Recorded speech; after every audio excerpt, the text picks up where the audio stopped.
Donc bonjour à tous, je suis Héloïse Allard, chargée de projet au CODES 83, Comité départemental d'éducation pour la santé. Et donc le Paris m'a invité justement à vous parler du projet Outillons-nous, de ce qu'on fait autour de la communication pour tous et pourquoi c'est un enjeu de santé également d'adapter notre communication, qu'elle soit autant pour le public en situation de handicap ou pour les personnes sans situation de handicap. Et Marie interviendra justement pour vous faire un petit retour sur le Pictomenu, qui est un outil que le CODES a créé, mais que le Paris déploie sur le département du Var, et aussi nous a aidé la finalisation de l'outil, puisqu'il y avait encore des choses à améliorer justement après le retour de la FOL qui avait mis le déploiement l'été dernier dans 2 centres de loisirs sur la commune de Olioul et de Sanary. Alors, avant de commencer, j'ai choisi de vous présenter une vidéo qui explique ce que c'est la situation de handicap, même si je pense que pour la plupart d'ici, ce sujet vous parle. Donc, que ce soit dans un contexte donné, finalement, les situations de handicap, c'est à peu près partout la même en fonction de l'environnement dans lequel on est. On passe à peu près 80% de notre temps, que ce soit en crèche, à l'école, en centre de loisirs ou encore dans le monde professionnel. Ça représente 80% du temps qu'on passe. Et donc, je me disais que ça pourrait être intéressant de voir pourquoi communiquer pour tous et quels sont les enjeux. Donc là, ça se passe à l'école, justement. Et cette vidéo explique très bien ce que c'est un élève en situation de handicap. Ah. Je suis pas au point, désolée. Chaque année, 12 millions d'élèves sont scolarisés en France, dont 430 000 élèves en situation de handicap. Le handicap peut être visible, comme chez Ahmed, qui doit se déplacer en fauteuil roulant. D'autres invisibles, comme Sarah, qui a des troubles 10. On retrouve également des situations comme celle de Rémi, qui est anorexique, ou Tiffaine, qui est malvoyante. Mais dans ce cas, face à ces différences, qu'est-ce qu'un élève en situation de handicap et comment l'accompagner? Sarah est une élève de 4e. Les enseignants ont remarqué qu'elle rencontrait des difficultés de lecture et d'écriture. Décryptons ensemble cet exemple. Les difficultés de Sarah peuvent être liées à des facteurs de plusieurs natures. Cela peut être des difficultés liées à un contexte culturel. C'est le cas par exemple d'un élève dont le français n'est pas la langue maternelle. Une autre explication peut être des difficultés sociales. Cela peut aussi être un fonctionnement neurologique différent. Ces 3 causes différentes peuvent s'entrecroiser. Dans le cas de Sarah, la cause est neurologique. Il s'agit d'une dyslexie. Notez que la dyslexie est un trouble. Cela ne suffit pas pour parler complètement d'un handicap. Parler de handicap, c'est bien évidemment parler des difficultés de la personne liées à son trouble, à sa maladie, et la manière dont cela va modifier son fonctionnement mental ou physique. Mais il est également important de prendre en compte l'environnement dans lequel vit cette personne.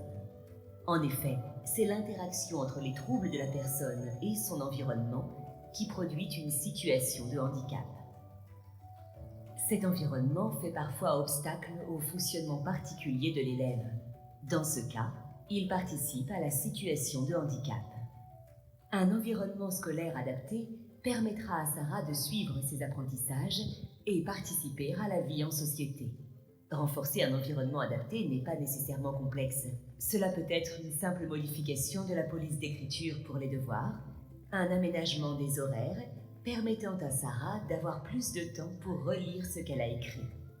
Personnel enseignant, de surveillance, de restauration, de direction, nous avons tous un rôle à jouer pour faciliter l'inclusion des élèves en situation de handicap au collège.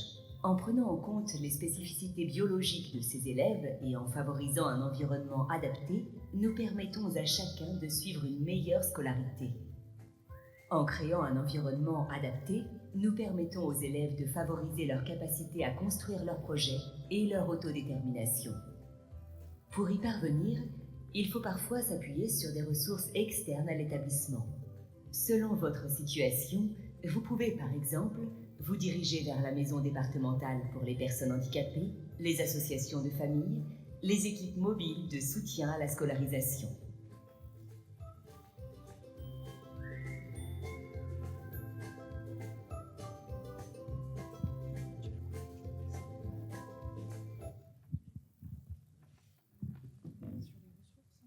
Ouais, c'est ça. Du coup, on voit qu'à travers cette vidéo que finalement c'est l'environnement dans lequel on est qui peut rendre des situations parfois complexes, et donc que ce soit l'environnement ou notre communication, parfois les messages ne passent pas. Et donc c'est nous en tant que professionnels qui travaillent avec les personnes qu'on accompagne de justement essayer de réfléchir à comment rendre le plus accessible l'environnement dans lequel ils sont, mais aussi tout ce qu'on va justement leur communiquer. Donc pour parler des ressources dans le Var, puisque là c'était dans la vidéo l'école, on a aussi des structures qui sont présentes aujourd'hui qui justement accompagnent les professionnels, que ce soit sur des outils, sur des espaces d'entraide pour les familles, que ce soit des centres de ressources à destination des professionnels ou encore accompagner et évaluer des situations complexes. Il existe plusieurs ressources. Et puis après, on a le projet Outils ou non qui, lui, accompagne les professionnels sur la communication. Et des ressources gratuites numériques. C'est une liste non exhaustive, que ce soit les structures dans le Var ou sur les ressources numériques. Mais on a Arasa qui est un site de pictos gratuit justement pour créer ses propres pictos. Le site Les Petits Potes qui donne des... il y a des formations, ils accompagnent, ils ont des outils pédagogiques, il y a des outils capables sur la CA, la communication alternative améliorée. Voilà, il existe plusieurs choses, des choses qui sont quand même accessibles à tous. Il suffit de les connaître et c'est vrai que nous, Outillons-nous, on accompagne les professionnels à essayer d'être le plus autonome possible dans cette démarche-là. Alors pourquoi on s'intéresse à ces... Hop là. Pourquoi on s'intéresse à ces enjeux-là? Parce qu'une situation de handicap invisible, ça représente à peu près 80% des situations. Que ce soit à la fois du trouble 10 ou être allophone, des problèmes de langue ou de lecture, il y a de multiples situations de handicap invisible qui peuvent être à la fois temporaires ou permanentes. Donc ça, en avoir conscience déjà... Là, pardon. Et donc... dans ce contexte où finalement quand on n'a pas accès aux messages qu'on nous transmet, ça peut être à la fois un renoncement à l'éducation ou même à la santé, mais aussi à la culture et aux loisirs. Donc tout ça englobe la question de la communication et donc ça ne permet pas d'exercer mon rôle de citoyen. Si je ne comprends pas les messages qu'on me transmet, on parle alors de différence de niveau de littératie. Et pour vous expliquer dans un schéma assez simple, si je ne comprends pas les messages qu'on me transmet, je ne peux pas être acteur. Donc je n'accède pas, je ne comprends pas et je ne peux pas évaluer pour appliquer. Donc c'est le même principe, quand une personne ne comprend pas le message qu'on souhaite lui transmettre, lui il ne peut pas accéder à l'application. Et donc ça passe par ce processus-là. Et donc on parle de niveau de littératie, de différence de niveau de littératie. Et tout simplement, pour vous donner un exemple, au niveau de la communication, changer la police d'écriture, ça permet aux personnes en situation de handicap invisible de se détacher de la forme et se concentrer sur le fond. Là, on vous a donné un exemple de deux polices, une police sans empattement et une police avec empattement. Une police comme Times Roman qui est la plupart du temps utilisée pour tout ce qui est documents administratifs. Et en dessous, vous avez Poppins, qui est une police sans empattement. Est-ce que vous voyez une différence ou pas? Quelle différence? Elle est plus facile à lire? Largement.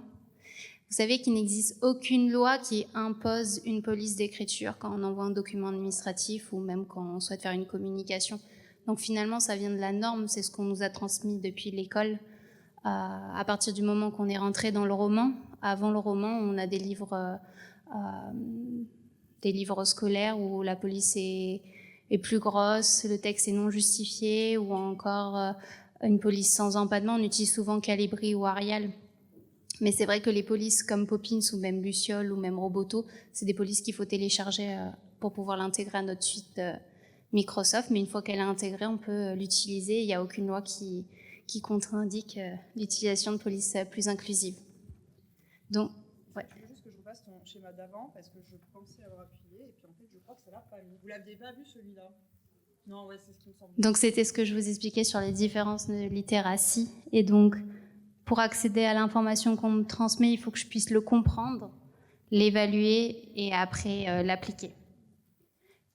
Et donc ça peut passer par la simplification de la police en changeant en fait. Voilà. Et donc là, tu es passé à Outillons-nous. Hop. Donc Outillons-nous, alors pourquoi le H pour handicap, Outillons pour les outils, et le nous, c'est la communauté professionnelle. Du coup, on vise à accompagner des structures dans le Var, justement à adapter leur communication pour que l'environnement soit plus accessible. On participe également à des événements comme aujourd'hui, où justement, sous forme de stand ou même de temps d'échange, on vient parler du projet et des différents sujets que la structure nous demande. Et puis après, on organise depuis l'année dernière une demi-journée, et cette année, ce sera une journée thématique autour de la communication et de l'inclusion et de ces enjeux. L'an dernier, c'était sous forme de speed dating où les structures qui avaient participé au projet venaient présenter les outils qu'ils avaient été amenés à adapter. Et en plus de ça, le retour qu'on nous avait fait, c'est qu'il y avait une volonté de plus pratiquer. Donc cette année, on proposera ça sous 2 temps, où il y aura une matinée d'échange, l'après-midi plus sous forme de mise en pratique avec des outils existants, justement, pour que les professionnels puissent un peu s'emparer de ces codes. Donc pour vous illustrer ce qu'on fait dans Outillons-nous, alors là on vous a pris un outil qu'on a développé, mais sur le stand il y a d'autres outils qu'on a créés avec d'autres structures. Là on vous a juste pris le cas du Pictomenu, qui est un outil qui facilite le décodage des repas avec des images interchangeables. Alors avant d'en arriver sur l'illustration de droite, on est passé par il y a eu plusieurs temps de réflexion avant de pouvoir le produire. Justement, le premier, c'était de savoir est-ce qu'il y aurait un outil qu'on utilise tous, du moins on a déjà tous vu dans notre scolarité ou pas forcément. Mais le menu de la cantine scolaire qui n'est pas du tout un outil qui est inclusif et surtout qui finalement est destiné aux enfants puisque c'est ce qu'ils sont censés manger le midi à la cantine, mais il n'est pas accessible pour eux. Donc là, je vous ai pris un exemple, puisque on est dans le Var, j'ai pris au niveau de Toulon. On voit bien que sur l'image de gauche, c'est uniquement du texte avec quelques pictos, mais que souvent cet outil-là, il est mis à la hauteur des parents, donc finalement, même le message qui est destiné aux enfants, il ne leur est pas accessible.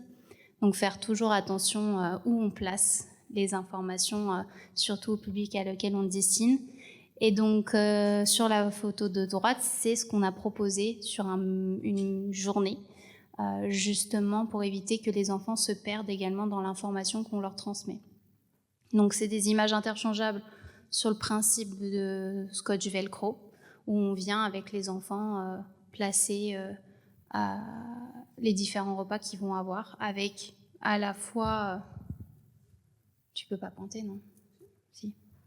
À la fois en haut les repères spatio-temporels, du coup pour indiquer quel jour on est. Sur le côté, on a également d'autres infos, on a l'heure pour le déjeuner et pour le goûter. Et puis après, le temps du repas est découpé en 4 parties, puisqu'on a l'entrée, le plat et le dessert, et puis le goûter pour ceux qui restent sur le temps périsco. Voilà. Et toutes les informations sont transmises sur la fiche. Et donc ça peut être à la fois fait avec les communes en amont, si vous avez déjà les informations transmises, et sinon faire directement sur le temps scolaire avec les enfants. Est-ce que Marie, tu veux... Ouais. Je ne vais pas le faire couiner, non, c'est bon. Oui, donc là, l'idée, c'est de vous donner un petit peu un exemple concret d'une mise en pratique du Pictomenu que moi, j'ai pu amener sur mon secteur, sur un accueil de loisirs maternel, même si ma collègue Sylvie Laprade, qui est sur le secteur Est, met régulièrement au lien aussi les accueils de loisirs de son secteur avec le CODES 83 dans le cadre du Pictomenu. Donc moi j'avais été sollicitée sur cette ALSH maternelle pour une enfant qui était non oralisante. Donc ce que j'entends par non oralisante, c'est une enfant qui ne s'exprime pas par la parole et avec laquelle l'équipe rencontrait des difficultés, particulièrement sur le temps méridien. Où en fait c'est une enfant, c'était même pas un temps de repas, de détente ni plaisir, hein, c'était même un temps qu'elle avait l'air un peu de subir parce que c'était long. Elle avait du mal à prendre le temps de manger, elle avait tendance à s'éparpiller beaucoup, puis dans les réfectoires souvent il y a beaucoup de stimuli aussi, entre le bruit des autres enfants, des couverts, voilà, des chaises qu'on va traîner. C'était assez compliqué et on est parti du postulat de se dire que peut-être que cet enfant-là elle a besoin de structuration au niveau du repas. Mais du coup, concrètement, comment est-ce qu'on va structurer un repas avec une enfant qui est non oralisante ? Alors, il faut savoir que c'est une enfant où il n'y avait pas de diagnostic particulier posé non plus. Donc, preuve en est aussi qu'on peut d'ores et déjà mettre des choses en place auprès d'un enfant, même sans diagnostic posé. Et on s'est dit, ok, alors pourquoi pas essayer du visuel si effectivement la consigne à l'oral c'est compliqué. Et il faut savoir qu'avec certains profils d'enfants, le fait d'avoir du visuel, ça va permettre de comprendre le message qu'on veut faire passer. Et c'est ce qu'expliquait Héloïse tout à l'heure, en fait. C'est qu'il y a des enfants, l'oral, enfin, vous et moi, quand on échange, a priori, ce que je dis est intelligible, mais ça ne l'est pas forcément pour certains profils d'enfants où, l'oral, en fait, c'est simplement pas leur canal de communication premier. Donc, on est parti sur du visuel. Alors là, vous avez vu un exemple qu'elle vous a donné avec le menu au niveau de la ville de Toulon. Nous, avec cet enfant-là, on est parti sur quelque chose de beaucoup plus simple, c'est-à-dire qu'on a coupé une toute petite partie de feuille A4. Donc, vous avez une petite bande comme ça, là, grossièrement, donc vraiment une petite bande. Et on a mis quelques pictogrammes justement du pictomenu. Donc, il y a eu un rendez-vous qui a été fixé entre l'accueil de loisirs et Héloïse, qui leur a présenté l'outil. Et ça a permis derrière de mettre ça en place pour le repas. Donc, en fait, c'est une enfant qui aimait beaucoup le pain. On s'est dit, on va travailler par système de renforçateur. Donc en fait, au lieu d'avoir le pain direct posé et hop là, j'ai mangé tout le pain, parce qu'après tout, elle a bien raison, c'est en libre service, j'y vais. Non, on va tempérer un peu le truc et on va s'en servir pour travailler. Donc on va mettre un pictogramme pain, un pictogramme salade, un pictogramme pain, un pictogramme plat. Donc on va dire, je sais pas moi, du riz et de la viande. Et après, le pictogramme pain. Mais pourquoi autant de pain ? Parce qu'en fait, ça va permettre justement de structurer et d'amener l'enfant à manger ce qu'il y a au menu en fait. C'est-à-dire que si tu manges un petit peu de salade, c'est pas lui faire manger toute l'assiette de salade si vraiment c'est un truc qu'elle apprécie pas. Mais tu manges un petit peu de salade, hop, je te le montre sur ton déroulé. Ok, t'as mangé un peu de salade, cool. On enlève le pictogramme salade et derrière tu vas avoir ton petit bout de pain. Et au fur et à mesure, le temps que la consigne elle s'intègre et aussi que l'enfant puisse s'approprier l'outil, et derrière on a eu un très beau retour de l'accueil de loisirs qui disait que maintenant l'enfant arrivait à se poser, à rester à table et à pouvoir manger son repas de l'entrée jusqu'au dessert. Donc, quand on avait une enfant qui au bout de 5-10 minutes de repas n'en pouvait plus et se levait et partit en courant dans les toilettes, on est quand même sur une belle évolution. Donc des fois, en fait, il y a simplement besoin de structuration, comment on appréhende son environnement, et vraiment le visuel, ça peut être très aidant pour certains profils d'enfants. Puis l'avantage aussi, c'est que déjà, c'est un outil qui est tout prêt, et on a bien conscience aussi que sur les accueils de loisirs, les temps de prépa, on n'en a pas non plus super régulièrement. Donc là, c'est quelque chose qui existe déjà et qui est prêt à l'emploi, et surtout qui peut se transposer aux autres enfants. Et ça, c'est important de le dire. Parce que là, ils ont commencé avec cet enfant-là au niveau du pictomenu, mais derrière, à la rentrée de septembre, ils ont prévu de généraliser ça à l'ensemble du temps méridien pour tous les enfants de maternelle, parce qu'en fait, qu'est-ce qu'on mange ? C'est une question qu'on se pose tous. Donc voilà, ça permet de généraliser ça à tout le monde.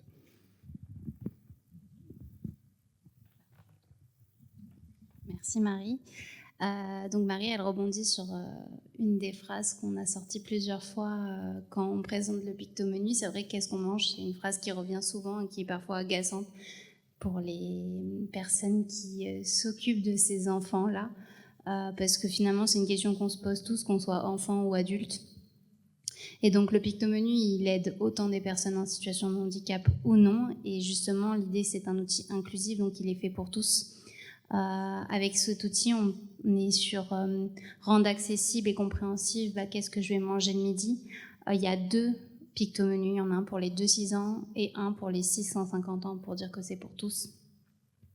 Celui de 2-6 ans, il a moins de pictos, enfin il y a moins d'images, parce que du coup ça a été un retour qu'on nous avait fait, trop d'images en fonction de la catégorie d'âge, ça pouvait poser souci. Donc c'est pour ça que le pari est venu aussi en appui justement sur la sélection des images qu'on pouvait faire et également au niveau de la taille des pictos. Favorise l'autonomie et le renforce aussi. Et il est utilisable par tous. Après, au-delà du temps du repas, c'est un outil qui a plusieurs utilisations. Ça peut être tant sur les familles d'aliments, travailler sur c'est quoi les différentes familles d'aliments, qu'est-ce que j'ai dans mon assiette, composer un repas équilibré, travailler sur la saisonnalité, les provenances des aliments, et également des recettes de cuisine. Donc c'est vrai que c'est un outil qui en fait a plusieurs possibilités. Après, c'est aux personnes qui décident de s'en emparer qui feront leur propre utilisation, mais en tout cas, on le propose et on accompagne les structures à le mettre en place sur le terrain. Et donc, pour le trouver, il suffit d'aller en fait sur le site du CODES 83, dans l'onglet Centre de ressources, nos productions, et vous pouvez télécharger le canevas du menu, le pictomenu en fonction de la tranche d'âge que vous souhaitez cibler. Et puis après, on permet aussi aux structures qui souhaitent personnaliser leur pictomenu, on leur explique comment faire, on leur transmet la grille pour que justement ils puissent compléter le classeur, puisque c'est une liste d'aliments qui est non exhaustive. Justement, sur certaines structures, on a eu le retour on aimerait bien avoir nos propres plats, d'avoir la photo de nos propres plats. Donc après, là, on accompagne les structures à le faire. Puisque c'est personnalisable jusqu'à un peu l'infini. Donc merci à tous. Le pictomenu, il est présent sur le stand. Donc pour ceux que ça intéresse, je pourrais montrer comment ça s'utilise. Et puis il y a d'autres outils de Outillons-nous. Et puis j'aurai plaisir d'échanger avec vous. Merci.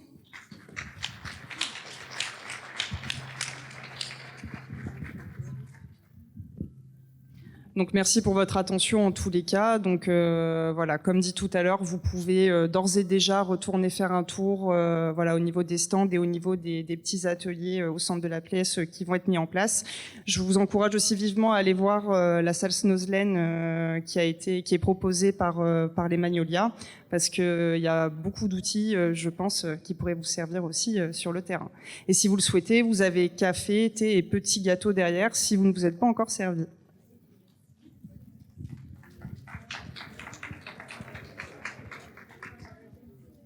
C'était top.